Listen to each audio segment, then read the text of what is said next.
South Carolina's Governor McMaster visiting the front line of a massive wildfire in the northern part of the state today. The Table Rock Complex fire has now grown to more than 10,000 acres after spreading significantly yesterday.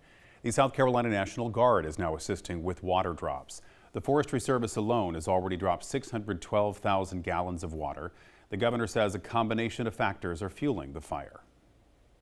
Well, this might be the perfect fire because we have two events that have joined together, and one was the hurricane Helene that was not expected to be in this part of the state, but it was, and it's been long enough to where those trees and other fuel sources that got knocked down have now dried out.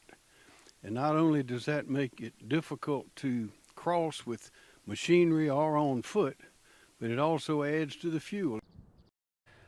A burn ban is in effect statewide. People who violate the ban could face criminal charges.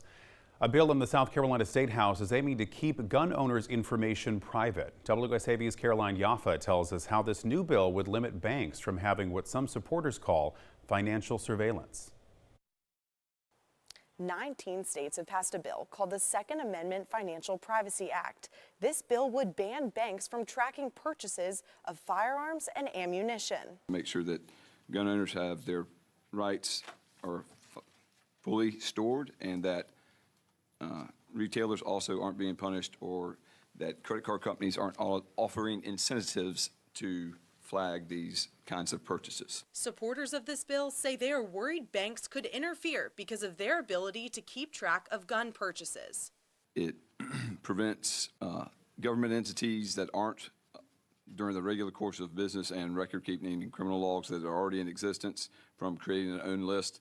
It protects the data for the individual gun owner rights. South Carolina Bankers Association Neil Rashley says his office is not in opposition, but is worried about the wording of the bill. I have a little concern because it creates a cause of action on our industry should this occur.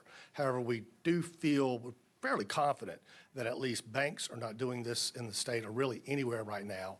And right now the card networks aren't. Representative Jason Luck showed concern about, quote, the Attorney General shall investigate reasonable allegations. Does that language give you any concern in terms of vagueness or mandatory investigation?